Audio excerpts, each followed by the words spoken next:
Today is our second lecture and tense will be our topic. Yesterday we discussed the definition of tense, the parts of tense, subcategories of tense, role of persons and present indefinite tense. We have discussed the structure, sentence structure of present indefinite tense. Today I want to tell you what is the basic difference between simple present tense and present indefinite tense. थोड़ा बहुत confusion आपको हो जाता है जब book के अंदर कभी कभी लिखा हुआ आता है कि simple present tense and present indefinite tense, but I want to tell you what is the basic difference between these two tense. Whenever we talk about the position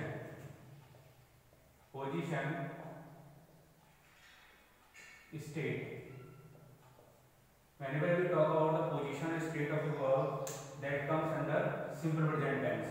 And whenever we talk about the verb action, whenever we talk about the action of the subject, that comes under present indefinite tense. So this is the basic difference. जब भी हम किसी स्थिति की बात करते हैं, किसी कंडीशन, किसी पोजीशन की बात करते हैं, तो उसको हम सिंपल प्रेजेंट टेंस के अंदर लेते हैं. For example, she is happy, ये उसकी स्टेट को बता रहा है कि वो कैसी है, वो खुश है. रमेश इज ए फार्मर, ये उसके स्टेटस को बता रहा है, उसकी स्थिति को बता रहा है कि रमेश अभी फार्मर है. Manish is a doctor, Manish doctor है. I am a good student, मैं एक अच्छा स्टूडेंट हूँ. You are a good speaker, तुम एक अच्छे स्पीकर हो. ये सब उसकी पोजीशन, उसके स्टेटस को बताने वाली वर्ब्स होती हैं. प्रेजेंट में इज एमआर का यूज किया जा रहा है, पास्ट में इसी तरीके से वाज वर का यूज करेंगे. Then look at the present indefinite tense. This tense shows the action, this tense shows action. Monica chops vegetable, यहाँ एक्शन हो रहा है, मतलब मोनिका वर्क कर रही है चॉपिंग करने का वेजिटेबल्स को. सुमन प्लस फ्लावर, सुमन फूल तोड़ती है. यू रीड अ बुक, तुम बुक को रीड आउट करते हो. वी वॉच मूवी, हम मूवी देखते हैं. Raman goes to temple, Raman मंदिर जाता है. तो यहाँ जितनी भी हमने वर्ब देखी, ये सब एक्शन वर्ब थी. यहाँ जितनी वर्ब हमने देखी, ये सब स्टेट और पोजीशन को बताने वाली वर्ब थी. तो this is the basic difference between these two tense. बोलने में इसको एक ही बोला जाता है कि प्रेजेंट टेंस का पार्ट होता है. थोड़ा सा बेसिक डिफरेंस हमने यहाँ सीख लिया. आज के बाद में आपके मन में कंफ्यूजन नहीं रहना चाहिए. तो this is the basic difference. Now I want to tell you the next very important thing. In English, singular subject always takes singular verb and plural subject always take plural verb. Look at the board, we can understand it. For an example, boy, और यहाँ लिखा है boys. ये noun है, ये किसी भी sentence का सब्जेक्ट बन सकता है. तो आपको इसको यहाँ सिंगुलर से प्लूरल कैसे आइडेंटिफाई किया आपने, जब आपने देखा इसके अंदर एस और ईएस लग जाता है, मतलब नाउन के अंदर जब एस लग रहा है तो आपने इसको आइडेंटिफाई कर लिया कि ये प्लूरल है and this is singular. But opposite condition can be seen in the case of verb. When I write here play and plays, so what is the difference. जब हमने यहाँ देखा, यहाँ बॉय के अंदर एस लगा था तो ये सिंगुलर से प्लूरल हो गया था. बट वर्ब के केस में जस्ट अपोजिट कंडीशन देखने को मिलती है हमको. जब इसके अंदर एस और ईएस लगता है तो ये सिंगुलर बन जाती है. और मैंने अभी थोड़ी देर पहले आपको बताया था कि singular subject always takes singular verb and plural subject always takes plural verb. तो ये भी सिंगुलर है, ये प्लूरल है, इसमें ये प्लूरल हो गया और ये सिंगुलर हो गया. मैंने बताया आपको अपोजिट कंडीशन होती है, इसमें एस लग रहा है तो ये प्लूरल हो रहा है, इसमें ये एस लग रहा है तो ये सिंगुलर हो रही है. तो सिंगुलर सब्जेक्ट के साथ में singular verb and plural subject के साथ में प्लूरल वर्ब, ये आपको बिल्कुल ध्यान रखना है. This is very important. Boys का प्लूरल बॉयज और इसके साथ में इसकी जो सिंगुलर वर्ब है प्लेज, इसके साथ में इसकी प्लूरल वर्ब प्ले आएगी. तो बॉय प्लेज, बॉयज प्ले. तो आपको जब भी सेंटेंस बनाओगे तो इस चीज का बिल्कुल बेसिकली ध्यान रखना है. You can note it down. Next, today we will discuss how can we convert affirmative sentence into negative and interrogative sentence. Look at the board.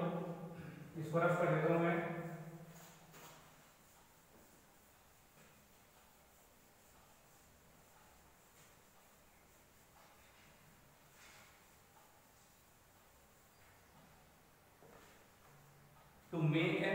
and to make negative sentence, you must know these are affirmative sentences. These are affirmative sentences. In affirmative sentences simple statement is given. एक simple सा statement बताया जाता है कि Monika chops vegetable, कि Monika vegetable को chop करती मतलब काटती है. सिंपल स्टेटमेंट है. To convert into negative sentences you must use not, but not can not be use without helping verb. There are actually 24 helping verbs in English grammar, but we will discuss do and does in this tense. In this tense do and does is used. Okay, so affirmative sentences को negative बनाने के लिए इसमें not का use करना पड़ेगा हमको. But first of all we should understand what are helping verbs.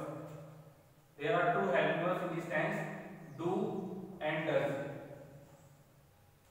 Do and does. But you must know first of all where should be do will be used and कहाँ does का use करना है. ये आपको दोनों ही पता रहना चाहिए. तो मैं आपको बता देता हूँ आपकी इजीनेस के लिए. Do will be used with I, we, you and they. कल मैंने आपको कुछ बताया था इसके बारे में. पर्सन जब हम डिस्कस कर रहे थे तो प्लूरल पर्सन्स के बारे में बताया था. I, we, you, they. इनके साथ में आपको हमेशा do का यूज करना है. यहाँ प्लूरल नाउन्स को लिख सकते हैं और भी जो प्लूरल नाउन होगी उनके साथ में भी आप do का यूज करेंगे. और डज का यूज आपको करना पड़ेगा थर्ड पर्सन सिंगुलर के साथ में जो हमने पढ़े थे he, she and it. And singular noun आप यहाँ राइट कर सकते हो. Singular noun, plural noun and singular noun. Do will be used with I, we, you and they. And does will be used with he, she, it. और naming words जितने भी होते हैं, नेम किसी बॉय का नेम, किसी girl का name, उसके साथ भी आप डज का यूज कर सकते हैं. Okay, look at the side. These are all affirmative sentences. We have to convert it into negative sentences. You must use not.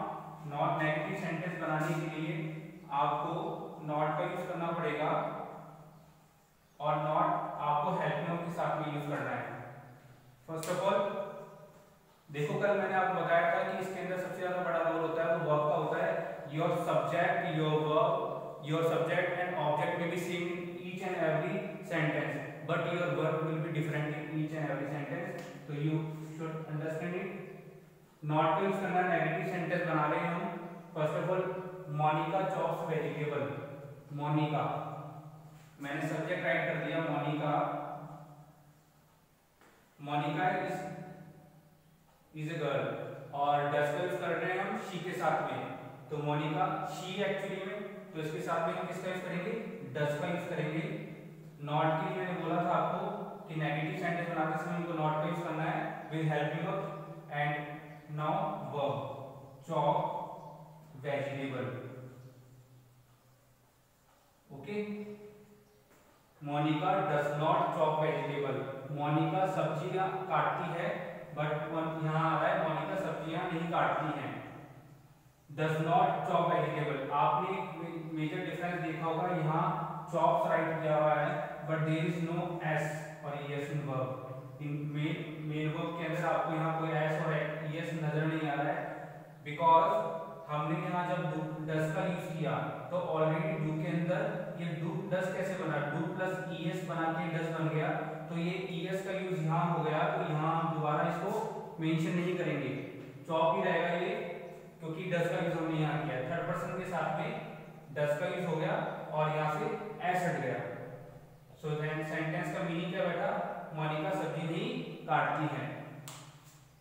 Second sentence is, second भी ऐसा कैसा है? थर्ड वाले को लेते हैं. You read a book. You read a book. अब you will be subject. अब यू के साथ में आप किसका यूज करना है? डू का यूज करना है. Not will be used with do. Do not read a book. Do not read a book. So your sentence is ready. Suman, you read a book. तुम बुक पढ़ते हो. You don't read a book. You do not read a book means तुम book नहीं पढ़ते हो, नहीं read out करते हो. So this is the negative sentence of this affirmative sentence. Next, we watch a movie. We watch a movie. I will write we as a subject here. Now you can use do.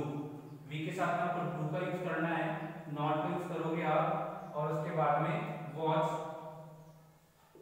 A movie. Means हम movie देखते हैं, हम movie नहीं देखते हैं. This is a negative sentence. Okay, तो आपको ये समझ में आ गया होगा कि ये अफर्मेटिव सेंटेंस को नेगेटिव बना रहे हैं, और नेगेटिव सेंटेंस बनाने के लिए we must use not with helping verb. Helping verb will be there do and does. Do will be used with I, he, you, they, and does will be used with he, she, it and naming words. So you must understand this. This is very important. हमने affirmative sentence से negative बनाना यहाँ सीख लिया है. Now you can change these sentences into interrogative sentences. Okay, हम ये भी देख लेते हैं कैसे. What are interrogative sentences? Interrogative sentences are those sentences in which questions are asked. जिनमें क्वेश्चंस पूछे जाते हैं. क्वेश्चन पूछने के दो तरीके होते हैं. एक होता है हेल्पिंग वर्ब से और दूसरा होता है WH वर्ब से. But we have helping verbs here. हम हेल्पिंग वर्ब से बनाना सीखेंगे अभी. तो हेल्पिंग वर्ब्स में यहाँ से इसको रफ कर देता हूँ कि आपको आ गया समझ में कि डू का यूज कब करते हैं और डज का यूज कब करते हैं. नेगेटिव सेंटेंस या affirmative sentence. And now interrogative sentences.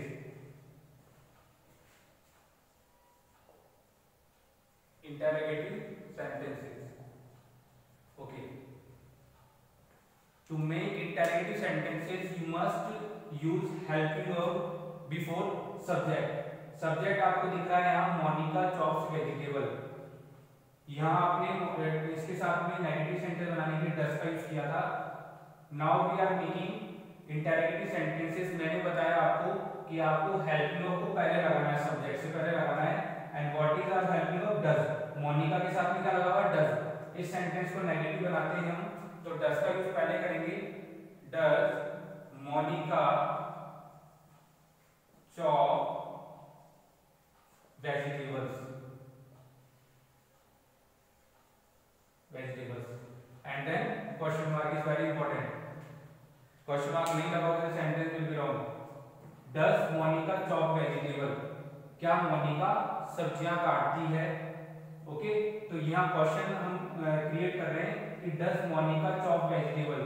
यहाँ था मोनिका चॉप वेजिटेबल्स. यहाँ सब्जियां काटती है या सब्जियां नहीं काटती है. क्या मोनिका सब्जी काटती है? ये आ रहा है क्वेश्चन मार्क में, आपको राइट करना पड़ेगा. नेक्स्ट सेंटेंस देखिए. नेक्स्ट सेंटेंस इज हमने ये दिया था you read a book. You read this book is positive sentence. इसका नेगेटिव हमने बनाया था you don't read a book. तो आपने यू के साथ में डू का यूज किया था. That's why we use do here. Do you read a book? Do you read a book? And then question mark. क्या तुम बुक पढ़ते हो? This is question. So this is there are two interrogative sentence we have made. एक तो बनाया हमने Monika chop vegetable का और एक बना दिया हमने यू रीड अ बुक. इन दोनों के नेगेटिव सेंटेंस यहाँ राइट किए गए. इसका इंटरोगेटिव सेंटेंस ये रहा. मोनिका के साथ में आपको डज लगाना है, यू के साथ में आपको डू लगाना है. दोनों ही आपने सब्जेक्ट से पहले पुट किए हैं. उनके बाद में आप यहाँ भी वही केस है. यहाँ एस और एस इसमें आ गया था, तो इसमें नहीं आया था. चॉप के अंदर एंगुलर के अंदर नहीं आया था. Same case is here. यहाँ भी मेन वर्ब के अंदर नहीं आएगा क्योंकि डज में ऑलरेडी ईएस आ चुका है. So these are interrogative sentences. Okay, so we have understood how can we convert affirmative sentence into negative sentence and interrogative sentences. आप घर पे बैठ कर भी इसकी प्रैक्टिस कर सकते हैं. Simple present is very important tense और इसको थोड़ा लेंथी होगा ये, तो इसको बेसिकली हम बिल्कुल धीरे धीरे सीखना है हमको. और इम्पोर्टेंट मैंने बताया आपको कि most of the answer we write in examination or whatever you are you write in story or paragraph, you must you have to use simple present tense. इसलिए इस टेंस को धीरे धीरे बेसिकली वो सीखते चलना है. रेगुलरली आपको वीडियो को पॉज करते हुए उसको देख देख के उसको लिखना है, नोट डाउन करना है नोटबुक के अंदर. रफ नोटबुक में आप उसकी प्रैक्टिस कर सकते हो. सो आज के लिए इतना ही. Thank you. Have a nice day.